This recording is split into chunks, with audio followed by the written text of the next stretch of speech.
এই আবির, ওঠ, বেলা অনেক হয়েছে। উঠে তাড়াতাড়ি কলেজে যা। আম্মু আর একটু ঘুমাই, এটা বলেই দেখতে পেলাম আম্মু চলে গেছে। কিছুক্ষণ পর দেখতে পেলাম কে যেন আমার গায়ে এক বালতি পানি ঢেলে দিয়েছে। চোখ খুলে দেখি আম্মু। আম্মু এটা কি করলা? আজকে তোর প্রথম কলেজ, আর প্রথম দিনেই দেরি করে যাবি? আজকে কত মাস পরে কলেজ খুলেছে, সেদিকে তোর খেয়াল আছে? তাই বলে তুমি গায়ে পানি ঢেলে দিবা? শুধু পানি ঢেলে দিয়েছি, কপাল ভালো তোর পিটায়নি। তুমি আমাকে এখনো মারবে? এগুলো যদি মানুষের দিকে তা কি বলবে বলো? তুই উঠবি নাকি আবারও পানি ঢেলে দিব? তুমি যাও, আমি উঠছি। কিছুক্ষণ পর আম্মু চলে গেল। দূর, একেবারে গোসল করিয়ে দিল। আমি উঠে ফ্রেশ হতে চলে আসি। ফ্রেশ হতে হতে পরিচয় হয়ে নেওয়া যাক। আমি আবির, ইন্টার ফার্স্ট ইয়ারে পড়তেছি, মানে এসএসসি পরীক্ষা দিয়ে পিরোজপুর সরকারি সোহরাওয়ার্দী কলেজে ভর্তি হয়েছি। অনেক আগে ভর্তি হয়েছি, ক্লাস করতে পারিনি। তার কারণটা আপনারাই জানেন। কিসের জন্য স্কুল কলেজ বন্ধ ছিল। কিছুক্ষণ পর ফ্রেশ হয়ে খেতে চলে আসি। খেয়ে দিয়ে আম্মুর কাছে চলে আসি। আম্মু, আমি কলেজে গেলাম। সাবধানে যাবি, আর কোনোখানে আড্ডা দিবি না, আমি যেন কিছু না শুনি।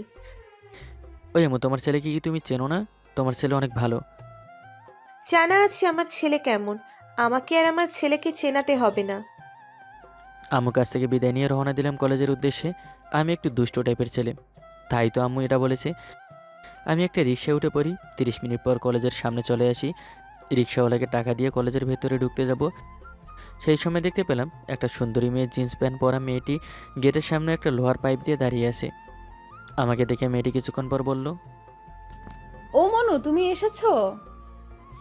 আমি তার কথা না শুনে গেট দিয়ে ঢুকতে যাব, সেই সময় মেয়েটি আবার শার্টের কলার ধরলো। কি হলো? শার্টের কলার ধরলেন কেন? এত তারা কিসের তোর? একটু পরে যা। আমি আবার কি করেছি আপনাকে? এত তাড়াতাড়ি ভুলে গেছো কি করেছিলি? না, আমার কিছুই মনে পড়ছে না। আমি তো আপনাকে কোনো সময় দেখিও নি।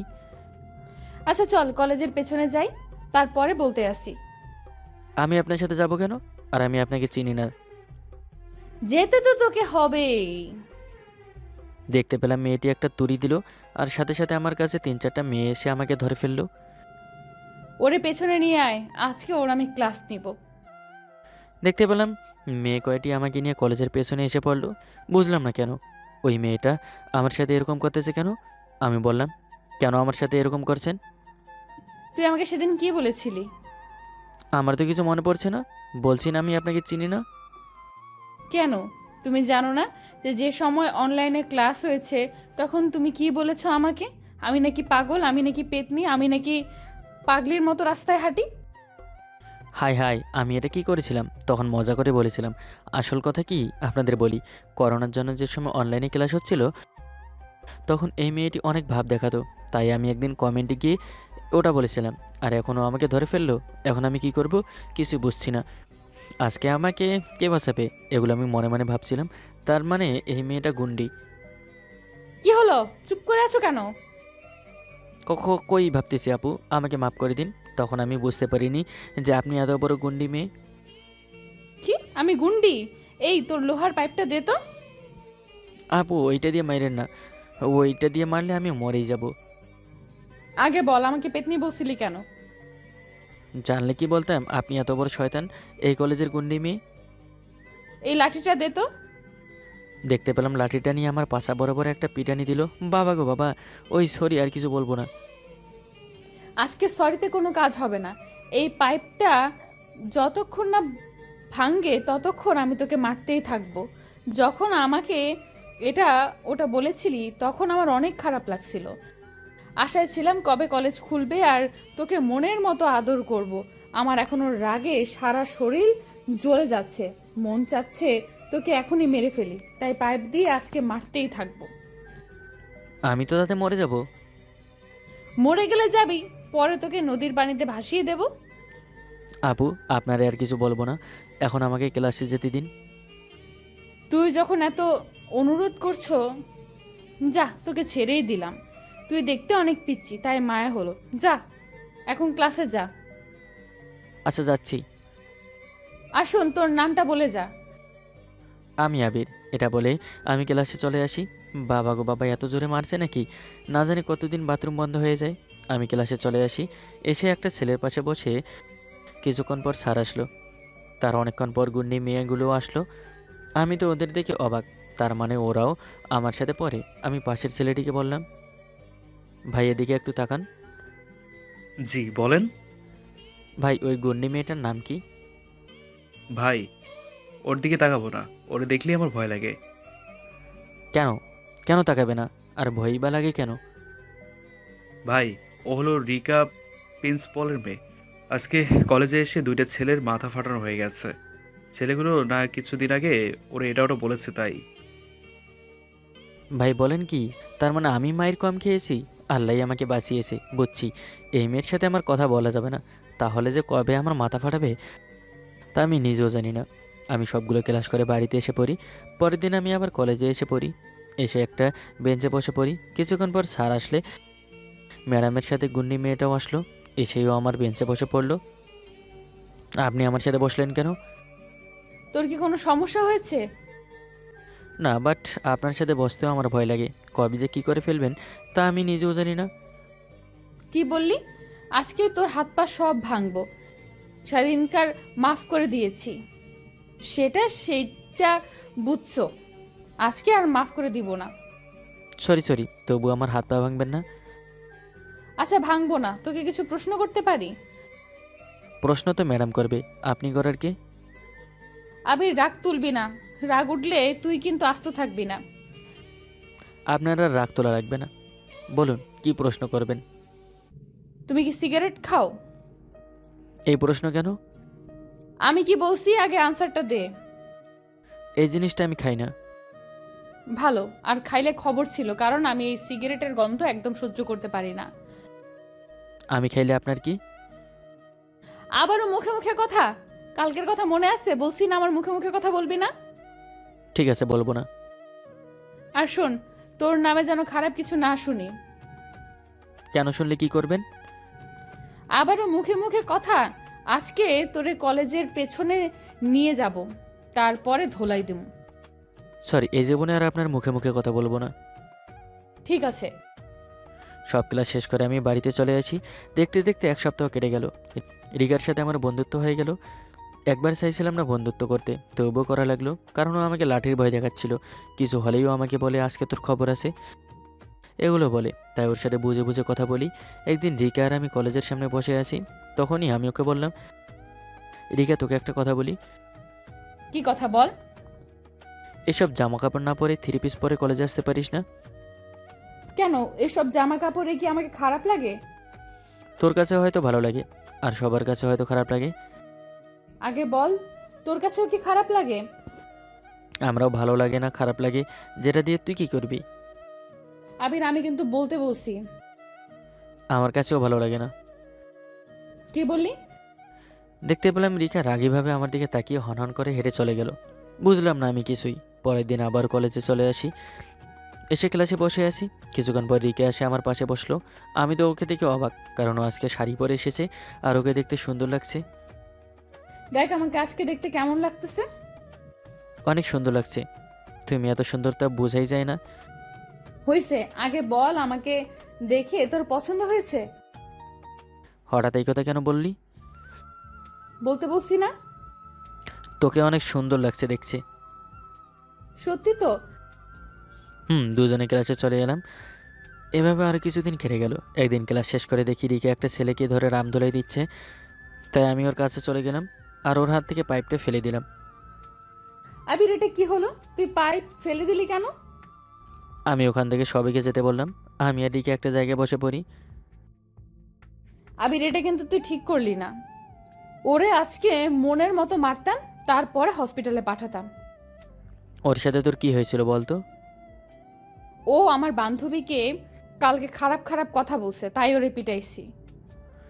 রিকা, তুই যে এটা করো তাতে তোকে মানুষ কতটা খারাপ ভাবে সেটা কি তুই জানিস?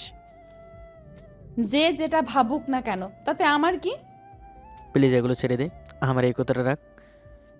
আচ্ছা, তোর জন্য আমি সব ছেড়ে দিয়েছি। আজকে থেকে অন্য রিকাকে দেখতে পারবি। এই তো আমার সোনা দোস্ত। চল, ক্লাসের সময় হয়ে গেছে, ক্লাসে যাব।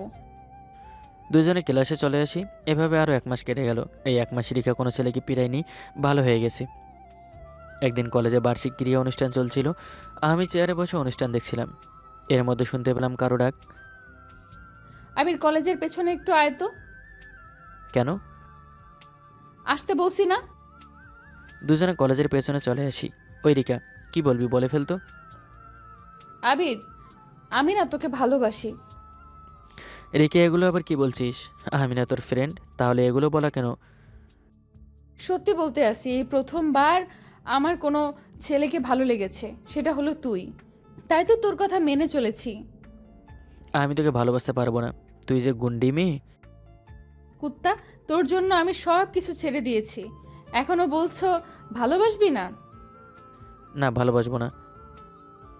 ভালো যখন বাসবি না, আচ্ছা তাহলে তো আমাকে আবারও আগের রিকা হয়ে যেতে হবে। কেন? তুই যে আমাকে কথা দিছিলি তুই কোনোদিনও আগে রিকা হবি না। আমাকে হয়ে যেতে হবে। কুত্তি, আমিও না। কি? আমিও না? বল না। তোকে ভালোবাসি রে। কুত্তা, তাহলে এতক্ষণ নাটক করছো? আমি ভাবছিলাম অন্য কিছু। ওই শোন না, তোকে না আমার খুব জড়িয়ে ধরতে ইচ্ছে করছে, একটু জড়িয়ে ধরবি? কাছে আয়। ওর কাছে গেলাম, তারপর দুজন দুজনকে জড়িয়ে ধরলাম। কি ভালো লাগছে এখন। এইভাবে শুরু হলো প্রেমের নতুন অধ্যায়। কে আপনি? বারবার আমার পিছু নেন কেন?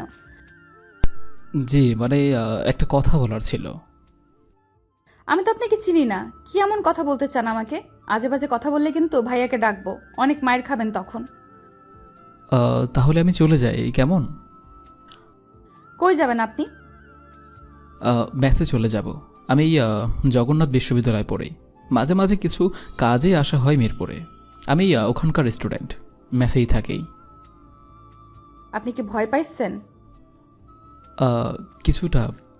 অচেনা এলাকা তো, পরিচিত কেউ নেই। আপনি ইচ্ছে করলে আমাকে আটকে রাখতেও পারেন। আশ্চর্য, আপনি এমন ভাবছেন কেন? আপনি অনেকক্ষণ থেকে চেয়েছিলেন আমার দিকে, এজন্যই বলা আর কি। চেয়েছিলাম সত্যি, আর কখনো এমন করব না কেমন, আর আসবও না এই এলাকাতে। চেয়েছিলেন কেন? এমনিতে আপনি দেখতে অনেক কিউট তো, এই জন্য। ও বুঝলাম, আর কি দেখতে ইচ্ছে করবে না? করবে, কিন্তু কিন্তু কি? সেটা কি করে সম্ভব? আমাকে কি আপনার ভালো লাগে? অনেক। এই জন্যই তো সময় পেলে সাইকেল নিয়ে চলে আসি। আমাকে কেমন লাগে তোমার? তুমি করে বললাম কেমন? তুমি তো অনেক পিচ্ছি। সমস্যা নাই ভাইয়া, আপনার চেহারা মোটামুটি, সামনে একটা দাঁত নাই কেন? ছোটবেলায় সাইকেল থেকে পড়ে ভেঙে গেছে। ভাঙা দাঁতটার জন্য খারাপ লাগছে না, বরং ভালোই লাগছে। আমি মাত্র 10ম শ্রেণীতে পড়ি। আমি কিন্তু অনেক দুষ্টু, অনেক জেদি প্রকৃতির। রেগে গেলে হাতের মধ্যে কামড় দেই। আপনি অনার্স কোন ইয়ারে এখন? Second year. বয়সটা একটু বেশি হয়ে গেছে তাই না? এমন বলছেন কেন ভাইয়া? বয়স দিয়ে কি হবে? তুমি কি আমাকে ইয়ে করো? ইয়ে মানে কি ভাইয়া? ইয়ে মানে ইয়ে। এতক্ষণ কি বুঝলাম? কিছু বোঝো নাই তুমি? বুঝছি তো। কি বুঝছো বলো তাহলে? আপনি একটা পাগল। পাগল? এটা কেমন কথা? এইটাই ঠিক কথা। প্রথম দেখাতেই পাগল করে ফেললেন আমাকে। একবার ভাবলেনও না, মেয়েটা অনেক পিচ্ছি, এখনো মায়ের কাছে শাড়ি পরিয়ে নেয়, বাবার কাছে ভাত খাইয়ে নেয়। আচ্ছা আপনি কি বলেন তো? তাহলে কি চলে যাব? জি মানে? আমি জানি না। এরপরও খিলখিল করে হাসতে হাসতে বাসার পথ ধরে ছুটতে শুরু করলো। মাঝে মাঝে পিছনে তাকাচ্ছিল আর মিষ্টি করে হাসছিল। কি অপরূপ সেই হাসি! আমি এক পলকে চেয়ে রইলাম। এ কোন বিপদে পড়লাম আমি! ও চলে যাওয়ার পর এমন লাগছে কেন আমার? মনে হচ্ছে বিশাল একটা পাহাড়ের স্তূপ চেপে ধরা হয়েছে আমার বুকের মধ্যে। মেঘাকে অনেক বেশি ভালোবেসে ফেলেছি। ভালোবাসা এমনই হয়, পরিকল্পনা করে কাউকে ভালোবাসা যায় না কিছুতেই, প্রেম আসে অজান্তে। এরপর অনেকবার এই এলাকাতে এসেছি, শুধু একটিবার ওর মিষ্টি মুখখানি দেখার জন্য। কাছে গিয়ে মোহনীয় সেই কণ্ঠস্বর শোনার জন্য সকাল 10টা থেকে বিকেল অবধি বসে থাকতাম। সকালে স্কুলে যাওয়ার সময় একবার, আবার স্কুল থেকে বের হওয়ার সময় একবার কথা বলার চেষ্টাও করতাম। ও কেন জানি দেখেও না দেখার ভান করে আমাকে এড়িয়ে যেত। অনেক বেশি অবহেলিত ছিলাম ওর কাছে। আজ আমি আর অবহেলিত হয়ে থাকবো না। অচেনা পরিবেশ, তাতে কি হয়েছে? আমি তো আর অযোগ্য ছেলে নই। আমার ব্রাইট ফিউচার আছে। আজ ওর পথের গতি রোধ করে দাঁড়াবোই। এরপর যা হওয়ার হবে। এই তো এদিকেই আসছে, একা আসছে। সরে যান বলছি, প্লিজ আমাকে আর জ্বালায়েন না। আমার লাইফটাকে একেবারে অতিষ্ঠ করে দিয়েছেন। বাসায় জানতে পারলে আমার স্বপ্নটা এখানেই শেষ হয়ে যাবে। আমার বিয়ে দিয়ে দিবে। দয়া করে আর কখনো আমার সামনে আসবেন না। আমি আপনাকে ভালোবাসি না, আর কখনো আমাকে ডিস্টার্ব করলে ভাইয়াকে বলবো। ওনার বন্ধুরা মিলে আপনাকে মারতে মারতে একেবারে শেষ করে ফেলবে। এটি কি আপনি চান? কি হলো, ল্যাম্প পোস্টের মতো দাঁড়িয়ে আছেন যে? তোমাকে না দেখলে আমার কেমন জানি লাগে। প্লিজ আমাকে ভালোবেসে বুকে টেনে নাও। আশ্চর্য, এমন অশ্লীল কথা আর উচ্চারণ করবেন না। সম্মান নিয়ে ফিরে চলে যান, রাস্তা ছাড়েন। এরপর আমারও অনেক অভিমান জন্মেছিল ওর প্রতি। প্রায় 1 মাস যায়নি আর ওর এলাকাতে। কতদিন আর নীরবে কষ্ট সয়ে যাওয়া যায়। তারপর কি হয়েছিল? আপনি কি আবারও দেখা করতে গিয়েছিলেন? ও কি আপনাকে শেষ অবধি মেনে নিয়েছিল? সেই দিন শুক্রবার ছিল। আমি যখন ওর বাসার সামনে গিয়ে দাঁড়িয়েছিলাম, সেদিন ওর এসএসসি রেজাল্ট দিয়েছিল। ওর বন্ধুরা অনেকেই আমাকে চিনত। ওরা আমাকে দেখে কেন জানি পাগলের মতো ছুটে আসছিল। সিনিয়ররাও ওদের সাথে তাল মিলিয়ে আমাকে অনেক মেরেছিল। এলাকার কিছু সমাজসেবী আমাকে রক্তাক্ত অবস্থায় রক্ষা করেছিল, না হলে ওখানেই মরে পড়ে থাকতাম। আমি প্রায় 3 ঘন্টা মেডিকেলে অচেতন হয়ে পড়েছিলাম। মাথা ফেটে রক্ত ঝরছিল, নাক কান দিয়েও বের হচ্ছিল অবিরাম। আমাকে নাকি এভাবে মার খাওয়াতে চায়নি মেঘা, শুধু শাসিয়ে বিদায় করে দিতে বলেছিল।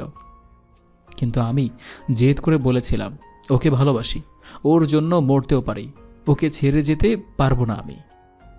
আমার এই অবস্থা দেখে নাকি ও ছাদ থেকে চিৎকার করে কেঁদেছিল। কেউ শোনেনি ওর ডাক। আমাকে পশুর মতো মেরেছিল, লোহার শিক, ইট আর পাথর দিয়ে। আমার নিজেরই অনেক খারাপ লাগছে। তারপরও যে বেঁচে ফিরেছেন এটাই মহান আল্লাহর কৃপা। প্রায় 2 বছরের আগের গল্প বললেন। মেঘা এখন বড় হয়েছে, অনেক পরিণতি বোধে এসেছে ওর মধ্যে। খুব জানতে ইচ্ছে করছে ও এখন কোথায় আছে। ও কি ওর প্রকৃত ভালোবাসাকে চিনতে পেরেছে? মেডিকেলে যে কয়দিন বেডে শুয়েছিলাম, প্রতিটা দিন ও স্কুল ছুটির পরে আমাকে দেখতে এসেছিল। আমার মাথায় হাত বুলিয়ে দিত, আমার জন্য খাবার নিয়ে এসেই খাইয়ে দিত। ওর বন্ধুরাও অনেক যত্ন নিয়েছিল আমার। আমি বিধাতার কাছে শুয়ে শুয়ে এটাই প্রার্থনা করতাম যেন আমাকে এভাবে বিছানাতেই শুয়ে রাখেন। মেঘা যেন এভাবে আমাকে প্রতিদিন দেখতে আসে। তারপর আমি আস্তে আস্তে সুস্থ হয়ে গিয়েছিলাম। মেঘাও আমাকে অনেক বেশি ভালোবেসে ফেলে। আমাকে না দেখে থাকতেই পারে না। কোনোদিন কাজের চাপে দেখা না হলে ফোন দিয়ে অনেক সময় ধরে কান্নাকাটি করত। অনেক ভালো মানসিকতা ছিল আমার প্রেয়সীর। আমার জন্য কিছু করতে প্রস্তুত ছিল, কিন্তু ওর পরিবার একসময় জেনে গেল। জোর করে বিয়ের ব্যবস্থা করা হলো। মেঘা ওর বাবা আর ভাইকে অনেক বেশি ভয় পেত। কিছু বলার সাহস ছিল না ওর। ওরা অনেক পাওয়ারফুল হওয়ার কারণে আমারও কিছু করার ছিল না। মেঘা নাকি বিয়ের দিন অনেক অনেক কেঁদেছিল আমাকে শেষবারের মতো কাছে পাওয়ার জন্য, কিন্তু আমি যেতে পারিনি। প্রধান ফটকে যে অনেক নিরাপত্তা রক্ষী বসেছিলেন। কি হলো ভাইয়া, আপনার চোখে অশ্রু কেন? কাঁদবেন না প্লিজ। এইসব শব্দহীন নীরব কান্না অনেক বেশি কষ্ট দেয় মানব মনকে। এরপর বিয়ে হয়ে গেছিল, তাই না? না, বিয়ে হয়নি। আমি আর বলতে পারছি না। প্লিজ আর শুনতে চেয়েও না রূপা। কেন বলেন প্লিজ। মেঘা আমাকে কথা দিয়েছিল, আমি ছাড়া অন্য কোনো পুরুষ ওকে স্পর্শ করতে পারবে না, কখনোই না। ও কথা রেখেছিল। ও 13টা ঘুমের ট্যাবলেট খেয়েছিল বাসর ঘরে। শ্বশুরবাড়ির লোকেরা মেডিকেলে নিয়েছিল খুব দ্রুততার সাথেই, কিন্তু বাঁচাতে পারেনি। ও হারিয়ে গিয়েছে অনেক অনেক দূরে, আর কখনো ফিরবে নাও। তাই তো আমি স্বপ্নহীন পথের পথিক হয়ে বিচরণ করে বেড়াচ্ছি। ওকে ছাড়া যে অন্য কিছুই ভালো লাগে না আমার। চোখের পানি মোছেন ভাইয়া। আমি না বুঝে আপনাকে অনেক সময় উন্মাদ বলে গালি গালাজ দেই অন্যদের সাথে তাল মিলে। আজ বুঝতে পারলাম কেন আপনি এমন হয়ে গেছেন, কেন আপনি রাস্তাঘাটে রাত দিন পড়ে থাকেন। আমায় ক্ষমা করে দিয়েন।